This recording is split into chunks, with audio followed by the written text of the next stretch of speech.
वसुदेव और देवकी में यह वार्तालाप हुआ ही था कि वृक्ष पर चढ़कर पत्तों के बीच छिपा कंस कूद कर नीचे आ गया और वसुदेव की पीठ पर अपनी हथेली का थप्पा मारकर बोला, मैं यहाँ हूँ मित्र वसुदेव। वसुदेव ने पलटकर पीछे देखा तो कंस खड़ा हंस रहा था। कहाँ छुप गए थे युवराज? वसुदेव बोले, मैं आपको ही ढूंढ रहा था। अचानक आपने पीछे से आकर मुझे चौंका दिया। हाँ मित्र, इस बीच तुम्हें देवकी से अकेले में मिलने का शुभ अवसर भी तो मिल गया। हाँ, वसुदेव थोड़ा घबराए, फिर मुस्कुराकर बोले, किंतु वह इतना शर्माती है कि कुछ बात ही कहाँ हुई है। हाँ, विवाह योग्य कन्या ऐसे ही शर्माती है। फिर मैं तुमसे उसके विवाह का उल्लेख भी घर में कर रखा है, तो उसे तुम्हारे सामने आने पर लज्जा घेर ही लेती है। इसमें उसकी कोई गलती नहीं। यह तो आपने उचित कहा मित्र। कंस कंस बोला, इसकी भी एक विधि है मेरे पास। वह क्या? वसुदेव ने पूछा। कंस ने बोला, इधर मेरा रथ खड़ा है, उसमें तुम और देवकी बैठकर कुछ दूरी तक घूम आओ। बातचीत करते हुए जाना और लौट आना। कुछ तो झिझक कम होगी तुम दोनों की। मेरा सारथी तुम्हें कुछ दूर तक घुमाकर वापस से यहीं ले आएगा। वसुदेव ने सुखद आश्चर्य से कंस को देखा। क्या वह सच में गंभीर होकर कह रहा था? वसुदेव ने उसे देखा, वह तो बिल्कुल गंभीर था। कंस देवकी के पास गया, उसे कुछ समझाया, फिर अपने साथ लेकर वसुदेव के पास आ गया और बोला, लो मित्र, जाओ तुम दोनों कहीं आसपास घूम आओ, मैं सारथी को कह देता हूँ। यह कहकर कंस थोड़ी दूर खड़े अपने रथ के सारथी को ऊंचे स्वर में पुकारता है, सारथी सारथी इधर आओ। सारथी लपक कर आ गया। जी युवराज, आदेश कीजिए। वसुदेव और देवकी को वहां आगे के वन तक घुमा लाओ, इन्हें इस क्षेत्र का कुछ निरीक्षण करना है। जी युवराज, सारथी बोला। चलिए मंत्री जी। देवकी अकेले अकेले वसुदेव के साथ जाने की सोचकर शर्मा गई। ये भैया कंस मुझे अकेले में मेरे मनमीत वसुदेव के साथ क्यों भेज रहे हैं? यह सोचती हुई वह शर्माती हुई जा रही थी। उसके पग मन भर के हो रहे थे, जो उठाए न उठ रहे थे। कंस देवकी की मन की स्थिति को समझ गया, इसलिए वसुदेव से बोला, वसुदेव जाओ ना। कंस का यह आग्रह देख वसुदेव सक्रिय हुए और देवकी से बोले, चलिए राजकुमारी। किंतु देवकी अपनी सखी नावली को पुकारने लगी, नावली मेरे साथ आओ। कंस बोला, नहीं, नावली मेरे साथ रहेगी। मैं नावली को अपने लिए लाया हूँ, इसे वसुदेव के घोड़े पर बिठाकर मैं कहीं घुमा लाऊंगा। मैं इससे कुछ मित्रता कर लूँगा। रथ में केवल तुम दोनों ही जाओ। क्यों रे? देवकी बोली, मेरी सखी मेरी है और घूमने मेरे भैया के साथ जाएगी, यह तो धोखा हुआ। अब युवराज का आदेश पालन करूं या आपका? नावली धीरे से मुस्कुराती हुई बोली, युवराज की न मानूंगी तो मुझे जान से मार डालेंगे, फिर आप भी न बचा पाओगी। देवकी अब सब समझ गई थी कि कंस ने उसकी सहेली का कैसे कैसे हृदय जीत लिया था। अतीत के गुजरे हुए घटनाक्रम अब उसे याद आने लगे, जो बता रहे थे कि कंस और नावली के संबंध भी अब बहुत आगे बढ़ चुके हैं। यह भावकर देवकी अब मुस्कुरा उठी थी। अब चलो ना, देवकी सारथी प्रतीक्षा में खड़ा है, वसुदेव ने कहा। तो थोड़ा सा कुछ आते हुए देवकी ने वसुदेव के साथ रथ की ओर अपने पग बढ़ा दिए। जब मथुरा के उस उद्यान में वसुदेव कंस और देवकी से मिलने गए थे, उस बात को कई महीना गुजर गए। इस बीच कंस के कई बुरे रूप सामने आ चुके थे। वसुदेव जब रोहिणी से मिले तो कंस की ही बात होने लगी। रोहिणी से वसुदेव कह रहे थे, तुमने उस दिन कंस को देखा था ना, कितना अच्छा इंसान लग रहा था, किंतु आजकल उसे क्या हो गया है, राक्षसों जैसा व्यवहार कर रहा है। रोहिणी कहती है, देवकी जब पिछले महीने यहाँ अपनी बहनों से मिलने आई थी तो दो एक बार मेरे पास भी बैठने आई थी। उसने भी कंस के दुराचार के कई प्रसंग सुनाए थे। मैं बड़ी चकित हुई कि भैया को आजकल क्या हो गया है। ऐसे कृत कर रहा है कि मुझे अब उससे अपना मित्र कहने में भी संकोच होने लगा है। स्वयं उसके पिता महाराज उग्रसेन बड़े खिन्न हो उठे हैं। वह अपने सभी साथियों के साथ मिलकर मथुरा में कहीं भी प्रजा के लोगों के रक्त के साथ हाथ धोने लग जाता है, सुंदर युवतियों का अपहरण कर ले जाता है। उन्हें अब तनिक लज्जा नहीं आती क्या स्वामी? उन्हें समझाइए, आप उनके मित्र हैं। जिससे प्रेम किया, कंस ने उसकी भी हत्या कर दी। यह सुनकर रोहिणी विष से भर गई थी। हाँ, वह नावली जो सखी तो देवकी की थी, किंतु कंस उसे प्यार कर बैठा। प्यार के बहाने से वह नावली का एक लंबे समय तक देह शोषण करता रहा। और जब नावली उससे मिलने से मना करने लगी तो कंस ने एक दिन उसकी हत्या कर दी। तब के बाद से तो वह बहुत दुशासी हो गया है। कितने बुरे हैं कंस भैया। रोहिणी खिन्न उठी। नगर में जो भी सुंदरी उसे दिख जाती उसे ही अपने आदमी भेजकर अपने शयन कक्ष में बुला लेता है या स्वयं ही उसका हाथ पकड़कर चल देता है। जो युवती स्वेच्छा से उसके साथ चल देती है तो उसके परिवार से तो कंस प्रसन्न रहता है, किंतु जो युवती विरोध विरोध कर देती है तो उसके परिवारजनों को तो कंस के गुस्से का सामना करना ही पड़ता है। क्या कह रहे हैं? तो इतना बिगड़ गए हैं तो महाराज उग्रसेन उन्हें समझाते क्यों नहीं? वह तो उनके पिता भी हैं और राज्य के राजा भी हैं। रोहिणी ने अपना तर्क दिया, किंतु रोहिणी अब कंस महाराज का कहा भी नहीं मानता है। उल्टे उन पर व्यंग बाण छोड़ता रहता है और दरबारी के समक्ष उन्हें अपमानित कर देता है। इसलिए महाराज भी उससे बड़े दुखी हैं। हे भगवान, यदि राजा ही इतना बेबस हो जाएगा तो उस राज्य का फिर क्या होगा? इसलिए रोहिणी, मैं तो डरता हूँ कि देवकी से विवाह के पक्ष में इन लोगों का संबंधी बन जाऊंगा तो कैसे यह सब सहन करूंगा? तब क्या होगा? मैं सोचता हूँ कि यह विवाह ना करूँ। नहीं स्वामी, यह सोचना उचित नहीं। इसमें देवकी का तो कोई दोष नहीं है। वह तो अब आपसे प्रेम करने लगी है। उसे तो अब आपको अपने घर में विवाह करके लाना ही होगा, जिससे वह उस नर्क से निकलकर हमारे सांसारिक घर में आ जाए। वसुदेव कहते हैं, मुझे सोने दो रोहिणी। वसुदेव के मस्तक पर चिंता की रेखाएं दिखने लगी थीं। कुछ समय बाद वसुदेव देवकी से मिले। वसुदेव देवकी से कह रहे थे, राजकुमारी देवकी। देवकी ने तुरंत टोका, अब आप मुझे केवल देवकी कहा करें।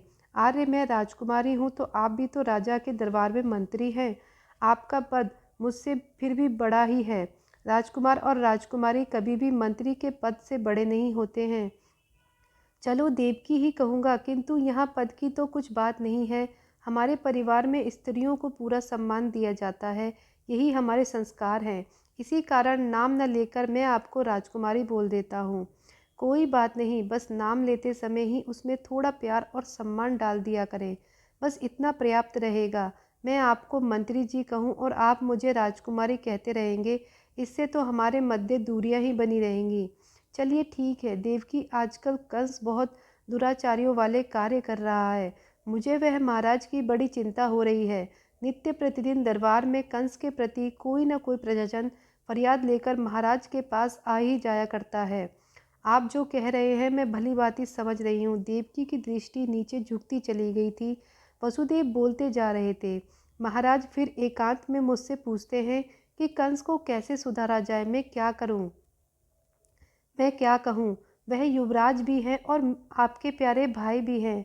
देवकी पल भर कुछ सोचती रही, फिर बोली, वह मेरे चचेरे भाई हैं, किंतु सगे भाई से भी अधिक मुझे स्नेह देते हैं। फिर भी मैं कहूँगी कि आप मुझसे विवाह करें तो कंस की बहन मानकर नहीं, अपितु देवकी नाम की एक नारी समझकर ही करें। हमें एक दूसरे से प्रेम है और हमें आजीवन एक दूसरे का जीवन साथी बनकर रहना है। ये सोचकर विवाह करें। मैं कंस के विषय में तो कुछ नहीं कह सकती, किंतु आपके साथ सदैव सुख दुख में खड़ी रहूंगी। यह कहते हुए एक पीड़ा देवकी के स्वर में खुली हुई थी। मैं कभी कंस के प्रति निंदा भाव में बात करूं या उसके प्रति कठोरता दिखाऊं तो उससे आपको बुरा तो न लगेगा? ऐसा ना कहिए। भाई कंस आपको आज भी बहुत स्नेह करते हैं। घर में भी मुझे आपका नाम लेकर छेड़ते हैं। अतः ऐसी किसी स्थिति पर आप भी बचना। यह सब मैं करूँगा, किंतु यदि परिहार हुआ तो कठोर व्यवहार करना ही पड़ेगा। तब आप कंस के पक्ष में होंगी या मेरे पक्ष में होंगी, यह निर्णय तो पहले ही हमें करके रखना होगा। देवकी, तब मैं आपके निर्णय के पक्ष में रहूंगी। वचन दो मुझे। वसुदेव कहते हैं, हाँ, अरे मैं आपको वचन देती हूँ। एक वचन और भी दो। देवकी, कहिए। तुम रोहिणी से ईर्ष्या न करोगी कभी और दोनों सगी बहनों जैसे प्रेम पूर्वक रहोगी, यह भी वचन दो। यह मेरे और रोहिणी बहन के मध्य की बात है। मेरी उनसे बात हो चुकी है इसको लेकर। आप असमंजस में ना पड़े तो अच्छा है। वसुदेव यह उत्तर सुनकर हटकर हंस पड़े और देवकी भी हंस पड़ी। मथुरा में एक दिन महाराज उग्रसेन ने सायंकाल में महल के अपने कक्ष में कंस को बुलवाया तो वसुदेव भी वहीं थे। कंस, तुम्हें क्या हो गया है आजकल? प्रतिदिन कोई न कोई ऐसा कांड कर देते हो कि प्रजाजन की फरियाद मेरे पास आ जाती है। पिताश्री, मैं क्या करता हूँ? मैं तो कुछ भी ऐसा नहीं करता कि किसी का अहित हो, किंतु आपने ही प्रजाजनों को इतनी छूट दे रखी है कि छोटी छोटी सामान्य सी बातों को लेकर बड़ा चढ़ाकर कहानी बना लेते हैं और फिर आपके पास आ जाते हैं फरियाद लेकर। मैं इसमें क्या करूं? देखो कंस, प्रजा हमसे अच्छे व्यवहार की अपेक्षा करती है। हम राज परिवार से हैं, तो जो मन में आए वही करेंगे, यह हमें शोभा नहीं देता। अपने व्यवहार को सुधारो, अन्यथा मुझे तुम्हारे विरुद्ध कोई कठोर निर्णय लेना पड़ेगा। यह आप मुझे धमका रहे हैं पिताश्री? आप मेरे विरुद्ध कोई अनुचित निर्णय लेंगे तो मैं इसे यूं ही नहीं चुपचाप सहन नहीं कर लूँगा। महाराज उग्रसेन इस उत्तर को सुनकर सुन्न रह गए। वह कुछ पलों तक कंस का मुख देखते रह गए, फिर उठकर चल दिए और जाते जाते वसुदेव से बोले, वसुदेव, तुम राज्य के मंत्री हो और कंस के मित्र भी हो। तनिक इसे समझाओ कि हमारे लाड प्यार का अनुचित लाभ न उठाए। महाराज तो यह कहकर वहाँ से चले गए, किंतु अपने पीछे एक सन्नाटा छोड़ गए। उनके जाने के बड़ी देर बाद तक भी न वसुदेव बोले और न ही कंस कुछ बोला। दोनों आंखों ही आंखों में एक दूसरे को तोलते रहे। फिर कंस ही बोला, देख रहे हो वसुदेव, पिताश्री मेरे विरोधियों को बढ़ावा देते हैं और फिर मुझसे अच्छे व्यवहार की कामना करते हैं। दोनों कार्य एक साथ नहीं हो सकते। अब वसुदेव से ना रहा गया। वह बोले, मित्र कंस, आपको महाराज से ऐसे तो नहीं बोलना चाहिए था। वह आयु में भी हमसे बड़े हैं और उनके ऊपर राजा होने का दायित्व भी तो है। तुम भी प्रजाजनों का हृदय जीतने का प्रयास करो कि कोई तुम्हारे विरुद्ध फरियाद लेकर राज दरबार में आए ही नहीं। मित्र वसुदेव, यह तुम क्या कह रहे हो? मुझे समझ रहे हो? हाँ मित्र, आज तुम युवराज हो, कल तुम राजा भी बनोगे। प्रजा का स्नेह और विश्वास तुमको अभी से अर्जित करना चाहिए, कल यही तुम्हारे काम आएगा। ठीक है कि मैं राजा बनूंगा, किंतु मैं महाराज उग्रसेन जैसा डरपोक राजा नहीं बनूंगा। राजा की अपनी एक ढाक होनी चाहिए, जो महाराज की नहीं है। ढाक तो शत्रु को दिखाई जाती है युवराज, अपनी प्रजा को नहीं। राजा को तो प्रजा का पालनहार होना चाहिए। छोड़ो वसुदेव, तुम भी मुझे ही पाठ पढ़ाने लगे हो। मैं तो देवकी से तुम्हारे विवाह की बात चला रहा हूँ, तुम्हें प्रसन्न देखना चाहता हूँ और तुम मेरे तनिक भी पक्ष नहीं लेते हो। थोड़ा बहुत स्वेच्छाचारी जीवन जी लेता हूँ तो क्या किसी को कुछ अंतर पड़ता है? कुछ धनिकों से धन छीन लेता हूँ तो क्या बुरा करता हूँ? राज्य के कोष पर तो कोई भार नहीं डालता हूँ। देखो कंस, सुरक्षाशाली जीवन जीने की भी एक सीमा रेखा होनी चाहिए। कई बार तुम उसे भी लांघकर बाहर निकल जाते हो। वह व्यवहार प्रजा का अत्याचार करने की श्रेणी में ही आता है। तुम्हें कुछ अच्छा करने का प्रयास करना चाहिए। वसुदेव ने कंस को समझाया, कुछ अच्छा तो तभी करूं जब महाराज मुझे कुछ अधिकार सौंप दें। महाराज तो वृद्ध हो रहे हैं, अब तक उन्हें स्वयं ही स्वेच्छा से राजा का पद छोड़ देना चाहिए था, किंतु वह तो सिंहासन से चिपके ही बैठे हैं। बिना अधिकारों के मैं क्या करके दिखा दूं वसुदेव? अभी तुम्हें राजा बनने की शीघ्रता में नहीं पड़ना चाहिए। महाराज के मार्गदर्शन में कुछ अनुभव ग्रहण करो। एक दिन तो तुम्हें राजा बनना ही है, थोड़ा धैर्य रखो। कब तक धैर्य रखूं वसुदेव, कब तक? अब यह तो तुम राजा बनने के लिए अधीर हो रहे हो। वसुदेव हंसकर बोले, क्यों ना अधीर होऊं मित्र। यह कहकर कंस उठ गया और जाते जाते बोला, मुझे अभी कहीं जाना है, इस विषय पर बाद में बात करेंगे। यह कहकर कंस वहाँ से चलता बना। वसुदेव उसे देखते ही रह गए। राजा उग्रसेन ने राज के राजा उग्रसेन के राज में मथुरा की परिस्थितियां दिनों दिन बिगड़ती चली जा रही थी। कंस ने स्वयं को कभी दोषी नहीं माना, उल्टे राजा बनने की चाह में वह नित्य नए षड्यंत्र भी रचने लगा था। राजा उग्रसेन से वह डरता नहीं था और वसुदेव की मित्रता को वह अपने पक्ष में उपयोग करता चला गया। कंस ने केवल प्रजा के प्रति अपना अत्याचार बढ़ा दिए थे, अपितु उसने राज्य के सेना नायक को भी अपने साथ मिला लिया। धीरे धीरे सभी पर उसने अपनी पकड़ बना ली। उस दिन महाराज उग्रसेन अपने निजी कक्ष में राज ज्योतिषी के साथ बैठे मंत्रालय कर रहे थे कि वसुदेव और देवकी के विवाह का शुभ मुहूर्त कब का निकाला जाए। राज ज्योतिषी के इस निजी कक्ष में बैठे महाराज उग्रसेन आज बड़े प्रफुल्लित थे। वह बोले, राज ज्योतिषी जी, देवकी की अन्य बहनें भी वसुदेव के भाइयों को ब्याई गई हैं। वे सब वहाँ उस परिवार में प्रसन्न हैं, इसलिए मेरा और कंस दोनों का मत है कि देवकी का विवाह भी वसुदेव से करा दें। जी, बहुत अच्छा विचार है महाराज, राज ज्योतिषी प्रसन्न होते हुए बोले। महाराज उग्रसेन बोले, इधर देवकी का विवाह हो जाए तो फिर मैं एक शुभ मुहूर्त देखकर कंस का भी राज तिलक कर दूं। शायद तब उसमें दायित्व बोध जाग जाए, अभी तो वह बड़ा उद्दंग हो गया है।